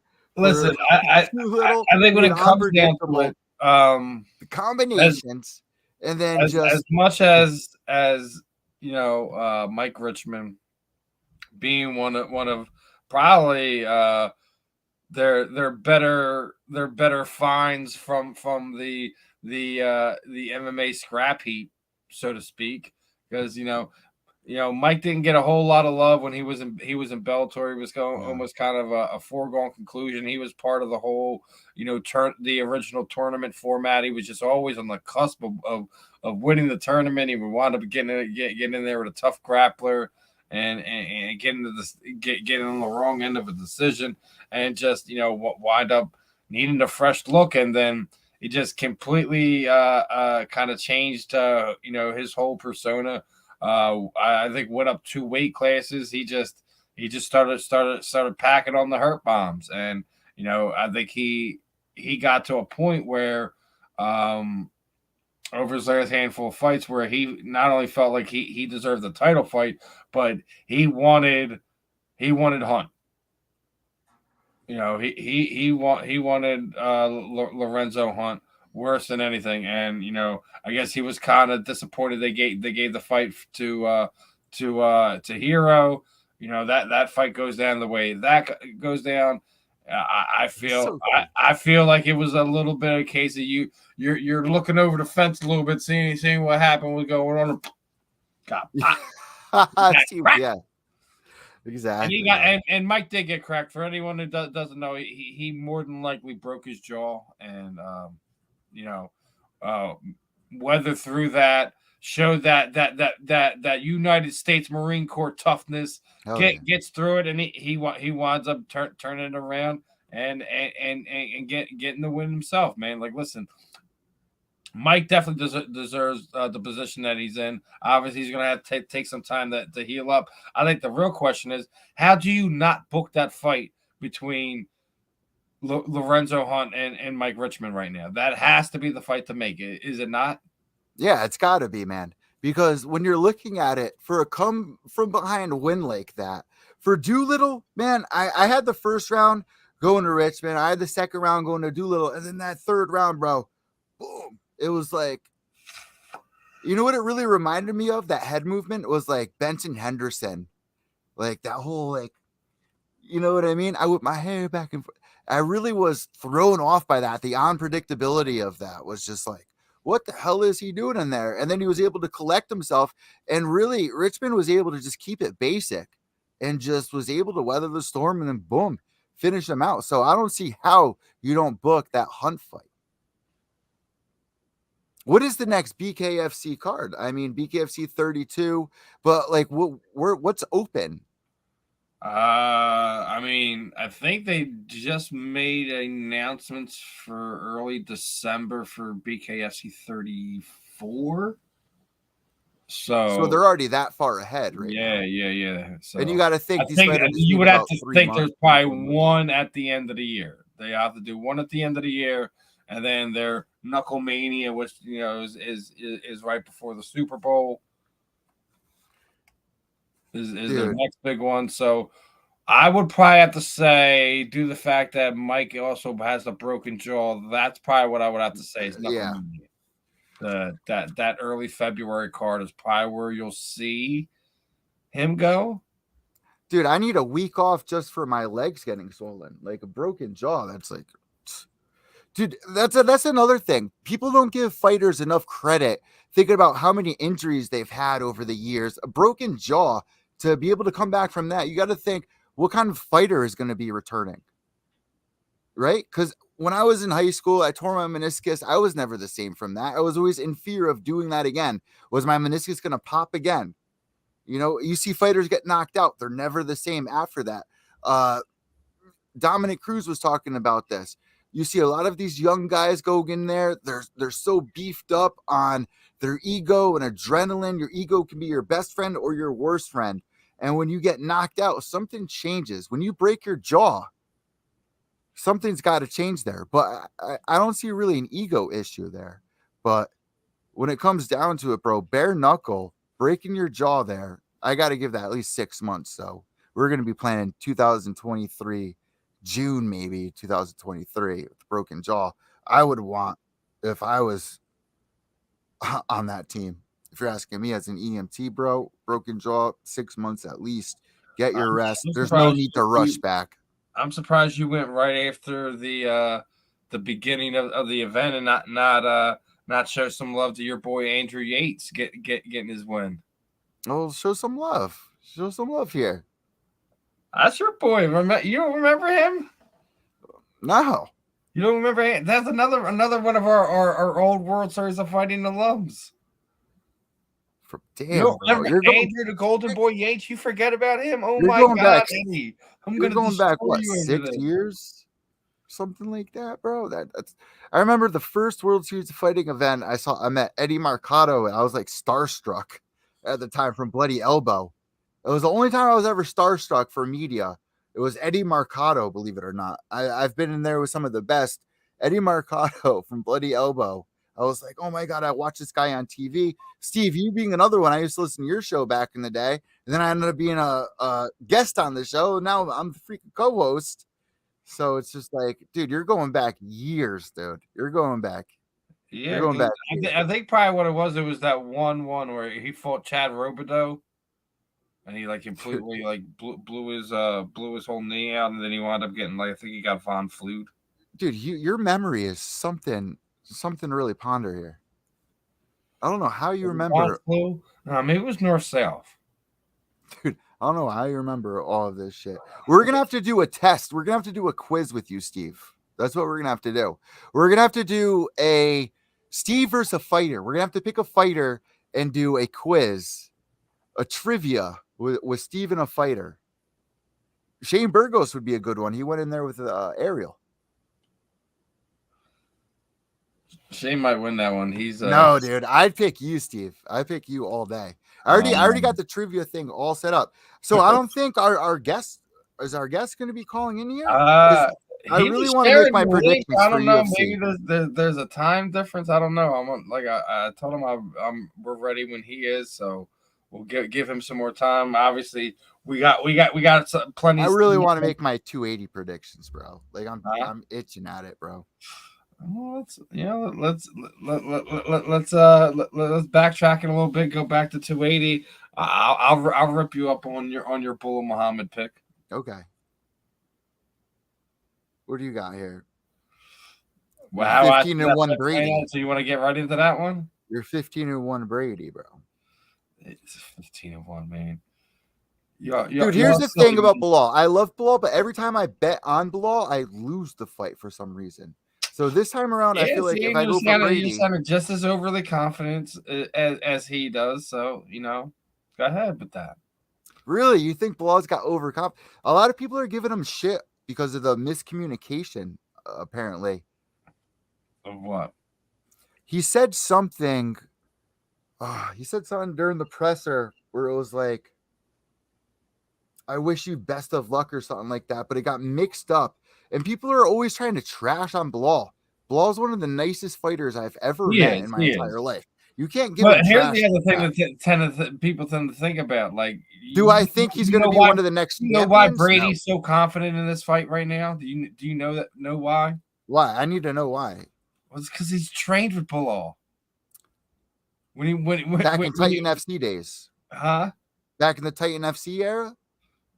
No, when like I told you, when Felder signed with Sucker Punch, they would always go down the Rufus Sport. Okay. And who would go down the Rufus Sport? It would be Paul Felder, Jonathan Webb, Sean Brady.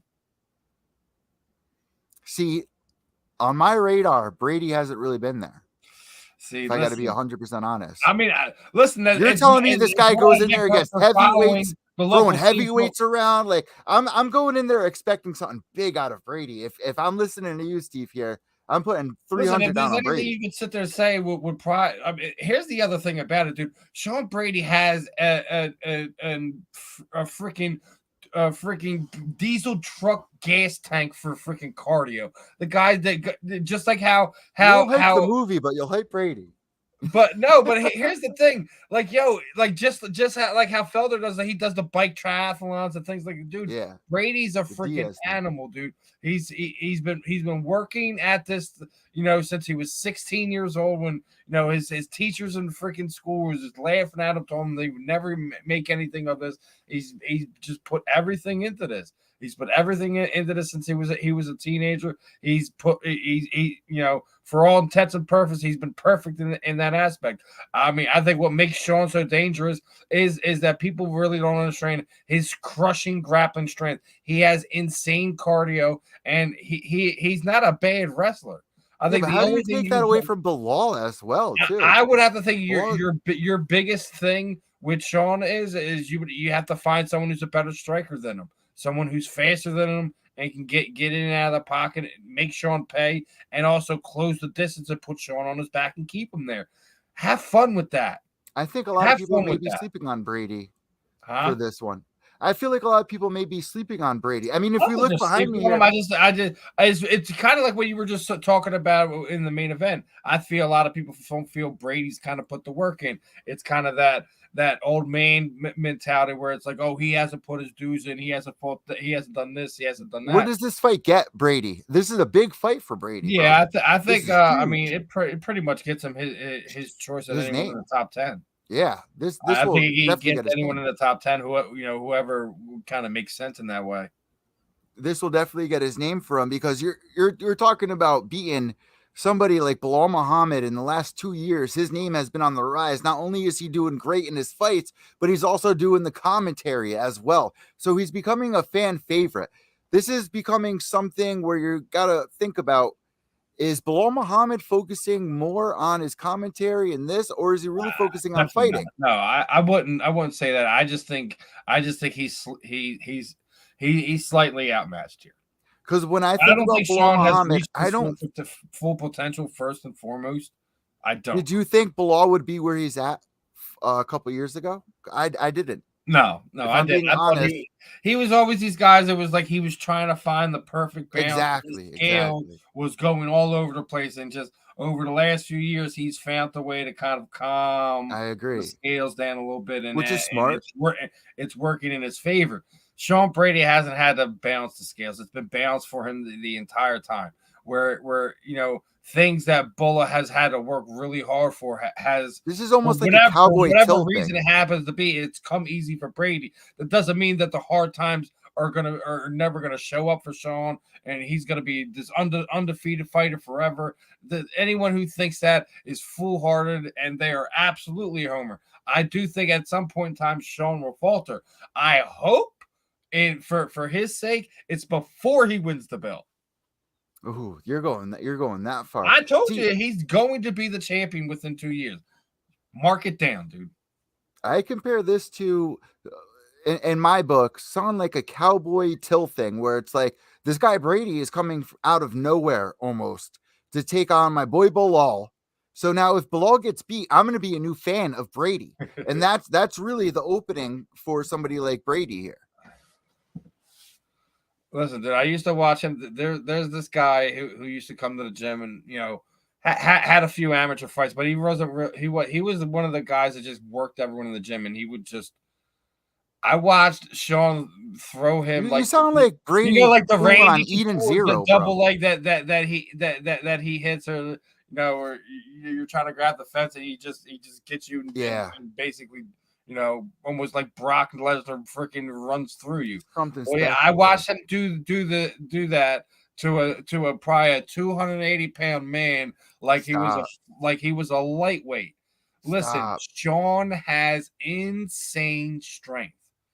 The question when you see that, it's if what happened to him in the Siesta fight? You have to get him where you catch him off guard, you get him broken, you get him bloodied or something. You have to get him in a position where he's uncomfortable and he might do something where he normally doesn't. Sean rarely makes mistakes and rarely finds himself in a bad position. We'll see if Bull is able to find something to expose, if he's able, him and his team's able to figure something out. I don't foresee that. I'm not sitting there saying Sean Brady's going to put Bull away or anything like that. I'm just saying he's not an easy out. What are you saying I'm just here? What's your prediction for this? That the 15-1 combat is going to come to bite him in the ass because Sean takes things personally sometimes. But hey, we'll see. I hope you're not feeding me too much BS over here, bro. If I put some money down, I better win it, bro. I better win some money if I put it down because it's on us. Am I getting a phone call over here? Because my phone's dead. Is that your phone? No. That's definitely you, buddy. It's my mom, bro. My mom's calling. Well, tell her we got like another 5-10 minutes because we'll give DJ a few more minutes. So here, I got to bring this back up. Beneil Dariush, bro, another fighter on this card that's not getting enough love. He's been on this roster for how many years? Gotten the love, man. When he had everything going his way on the way up, man. And he even said it. He was like, line them up. It's not about politics to me. I just love fighting. So how long does Beneil Dariush have here? Because at this point, I thought we'd see him at BKFC or in Bellator or PFL. Are you surprised that you're hearing Beneil Dariush is on this pay-per-view? I'm surprised, no, but it's one of these things. Like even if he is on his way out, it's not one of the things that a lot of these guys are really going to say because they don't want to. They don't want to get put in those matchups. They don't want that Nick. They don't want that Nate Diaz treatment, man. They don't want to get the budding star that's been smashing everyone on the way up. Yeah, as they're on their way out, trying to be in a good contract situation. He's really stayed pretty quiet, but at the same time, I feel like there's a lot more newer fans. If you look at the last 5 years and the last 10 years. The last 5 years, I think, are double the fans, bro. We're getting way more fans now than we ever have, ever. And you're looking at people like Beneil Dariush. People have no idea who that is right now. Am I right or am I wrong there? Yeah, a lot of people really don't know who Belarus is, but Belarus. he's one of these guys, man, that just Belarus, Steve. Dude, that was a good one. I need that one, bro. What the fuck? Belarus. All right, let's get down to our predict. That was good. Let's get down to our predictions here because for UFC 280, this is what people really want to hear is our predictions. This is what's going to be cut from this podcast. UFC 280 predictions starting at 10 a.m. for the prelims on the pay-per-view.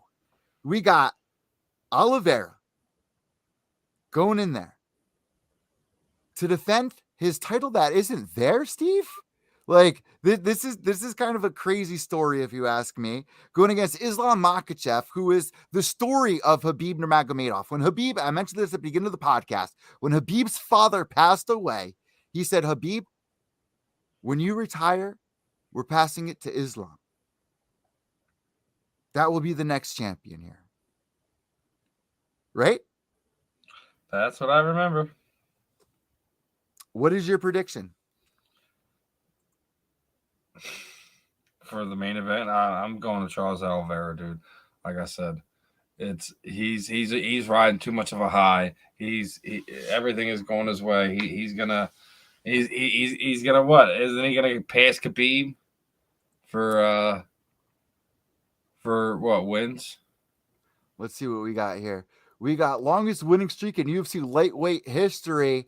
Oliveira with 11 and Islam Makhachev with 9. Khabib with 12 between 2012 and 2020. Except for that, when he returned in that 2-year layoff, when he fought against Daryl Horcher, was it? Right? Remember that one?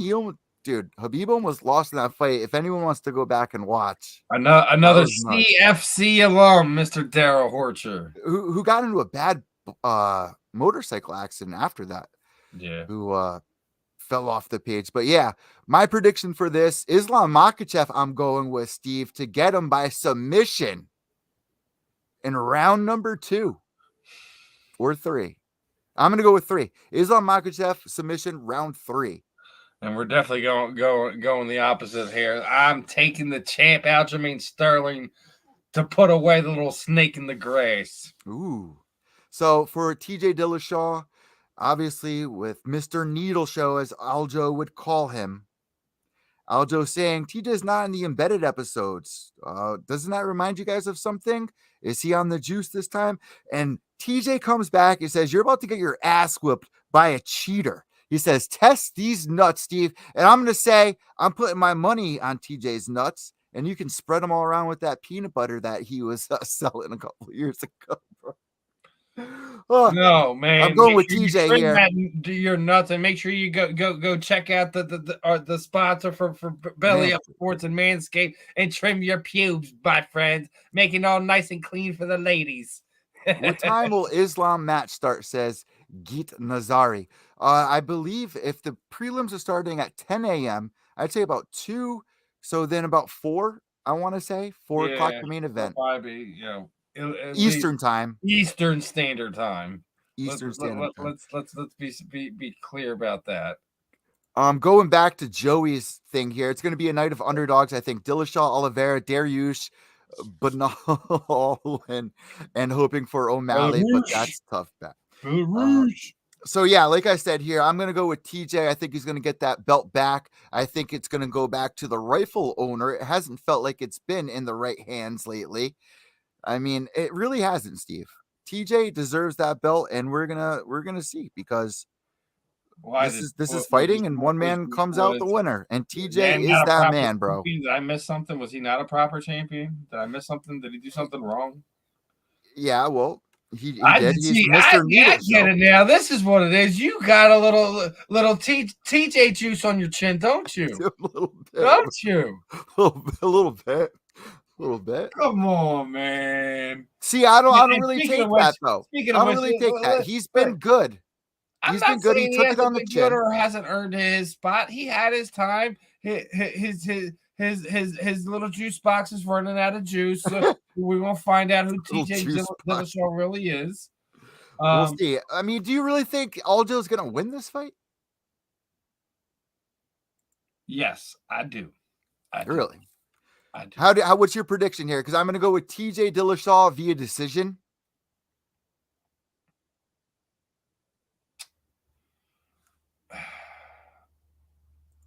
I'm going to go Algio via decision. That's definitely where it's going to go. And we're all going to hold hands waiting for that one too, just like that right No, we're going to fall asleep watching that one. That's what's going to happen. There you go. Dude, Steve, that was perfect, bro. All right, get into the next one. Yeah. Obviously, what do we got here for the next one, Steve? We got Peter Yan versus yeah, we do. Shane O'Malley. And this is a big one to predict on, Steve. Peter Yan has just been getting the really tough go at things right now. Bro, he's not 5'5". He's going to find that championship stride again and get back to his winning ways. You'd imagine it might be a fight like this, but I find it really hard to overcome. Like I think if anything, Sugar Shane O'Malley is one of the guys that they are grooming to take over that division at some point in time in the next few years. You can say whatever you want. Like, he is literally the poster child of what UFC kind of looks at. Like, he That's the has all UFC three poster phases, child. man. He has the tools in the cage. He has the charisma on the mic, and he has the people's attention. He had like, listen, we were literally just talking about, because he's a McGregor fan, people are running their mouth. Listen, he knows what he's doing inside and outside the cage. The question is, can he keep this right long enough to mature and find that other level to make sure that he doesn't falter in the later stages of his career like Conor McGregor has? I think he's absolutely cost himself the twilight of his combat sports career by not doing what he needs to do to be a well-rounded mixed martial arts. You can quote me on that. You can take it to whoever you want to. Conor, it will always be a great man in this sport. Regardless if you feel he should be on that Mount Rushmore of influencers or I people do. who have a special place of this. But Conor has absolutely thrown away parts of it, and I think it's due huge to parts. The mentality of not having it, man. Like, when you get to a certain point and having that much attention on you, it breaks people in different ways. Go ahead, brother. That fight, UFC 205, bro. UFC 205, bro. I thought that was going to be the start of it all. It kind of reminds me of the Chuck Liddell era. Like, we thought it was all going to be the Liddell era, and then like, it all kind of. Well, the problem was that Chuck had already did everything he had to do, or like before earlier on. Yeah. Like you guys don't realize, like when his fights with Renato Habalusa Brawl, man, like dude, he was the guy at that time, and then like no one saw Chuck coming. No one saw, and then he was just larger than life at the time. Listen. Everyone had the haircuts, bro. I remember it like it was yesterday, dude. Remember it like it was yesterday. He was like the popular Halloween costume for the macho dudes to fucking go out as for the better part of literally, dude. Literally, I'm not even joking. The early to late 2000s when I graduated. Was Chuck's time, man. Yeah, it was. All right, so your prediction for that fight with Sugar and Jan, I'm going with Sugar TKO round 2. I'm gonna go with Sugar as well. We'll agree. We'll actually agree on this one. Nice, but nice. I don't know about the stoppage. Jan is a grizzled veteran in this sport, so we'll see if he can get Pierre out of there. Will he be surprised by the speed of O'Malley? Because O'Malley really seems focused on this fight, Steve. It really seems like he's really taking this very seriously, realizing that a lot. Since his early days in MMA to the birth of the next fight's the championship, Steve, right?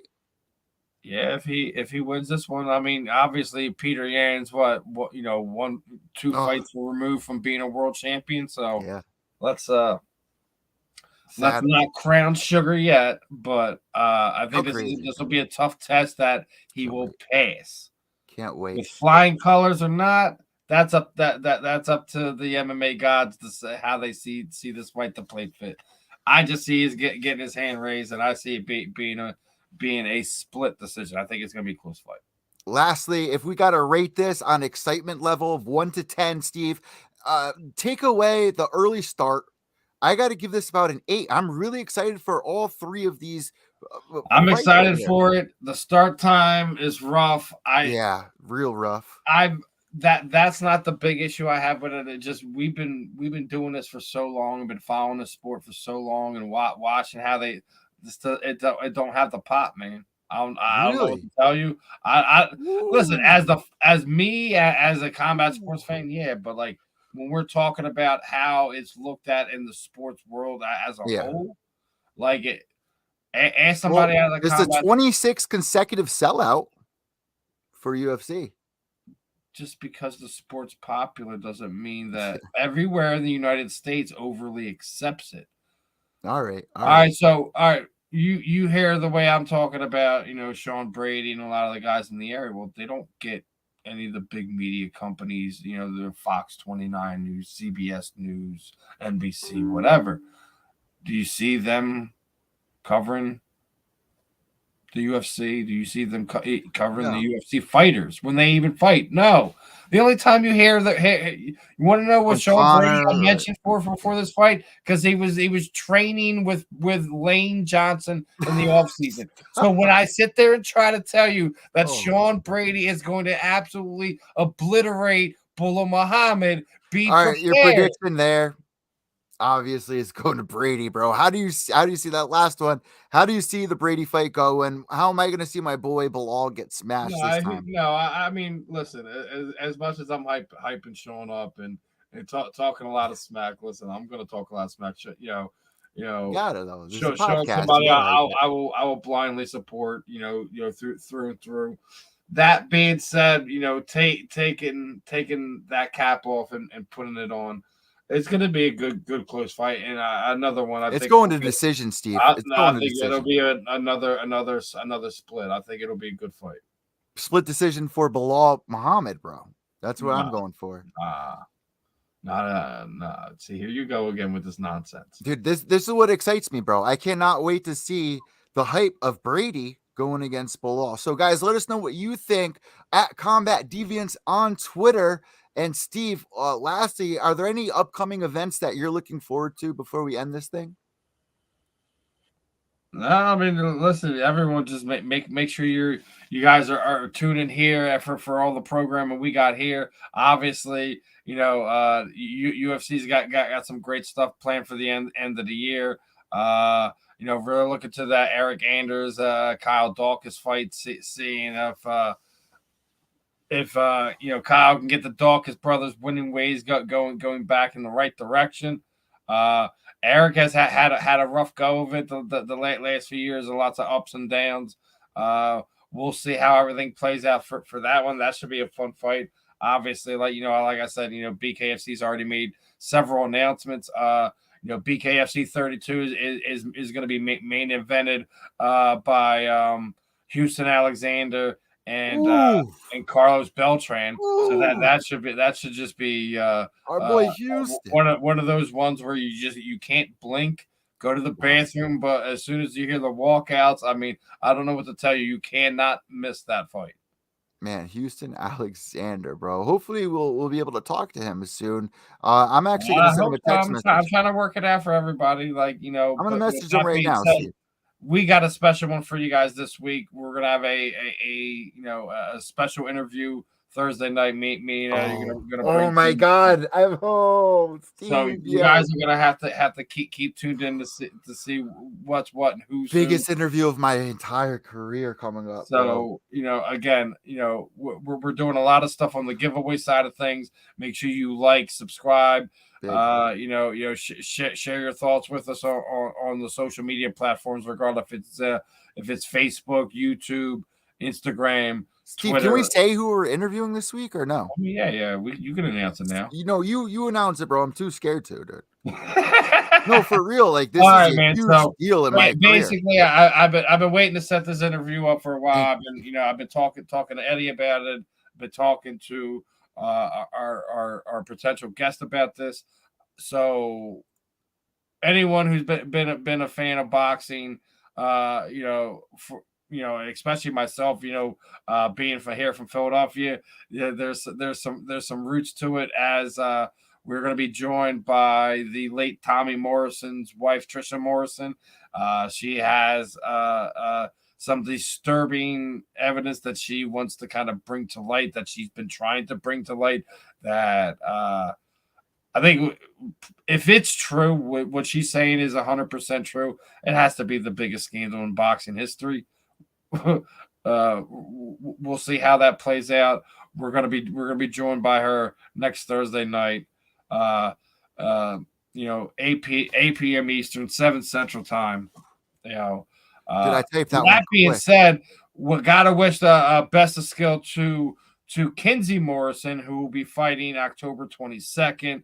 That will be part of the fight that should be on Fight TV. So for Triller, so we'll see with that, and also that Roberto Duran Jr. will also be fighting on that card as well. So for all us old school boxing heads, You got two boxing legend royalty on this card. Absolutely no reason to kind of tune in and watch that. So make sure you guys find a way to tune into UFC 280 this weekend. Also, make sure you find a way to check out that boxing event.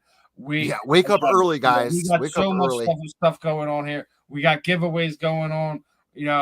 Again, I'm working on another one. Yeah, what else you guys want from me? just for Belly Up Sports. I got some things. Right here we got Mr. Ben Troop signed rookie card. He's gonna be since you got me singled up here, so we got it again right there. Ben Troop look at how nice that looks. Damn, bro. So I got a whole bunch more like a specialty ones like this. I got some basic ones. So what we're gonna do is I'm gonna do a little pre-Santa Steve stuff going on. So we're gonna do at least two of the signed card giveaways coming in November. Guys, make sure you're following Ben on his Twitter. Make sure you're following his podcast. The 84 Questions podcast. Make sure you're subscribed to Belly Up and obviously us over here at Combat Deviants. I'll probably do to get some more of you guys is do some score predictions for probably some of the college games, probably some of the NFL. We got a lot of stuff to give away, Steve. Yeah, dude, you see Eddie, man, he's not playing around either. We got a lot of stuff that we're gonna give to our hobbyist fans that pay attention to us, that support us, not just here at Combat Sports, but everyone on the Belly Up Sports Network. So guys, please like, subscribe, share. Let your mom know, your aunt know, your uncle know. Make sure you guys are tuning in to all of Belly Up Sports programming. Make sure you guys are showing love to our sponsors, our other affiliates, things of that nature. See, Eddie's not playing. He's got a whole bunch of stuff here too. I still got some more posters over here. I got some more 8x10s. I might do something special for the Anderson Silva and Jake Paul fight. I do have an extra UFC 162 event poster laying around. I might just give a winner one of them. Ooh, really? Who's that one? Keyshawn Johnson, college. There you go. Keyshawn Johnson. So I guess we'll have to reschedule with Mr. Linderman, unfortunately. Yeah, look at me going through my cards right now. Yeah, guys, make sure to subscribe down below. And much love to everybody tuning into the podcast, especially for the audio. Steve got like a whole thing going on over there, and we got maybe some Chuck Liddell autographs coming soon too. We're working on it. We'll see what we could put together. Hopefully, we can get everything squared. Bro, I got an autograph from Baby Jesus over here, so watch out. Dude, I got an autograph from Mordecai himself, bro. Satan himself, dude.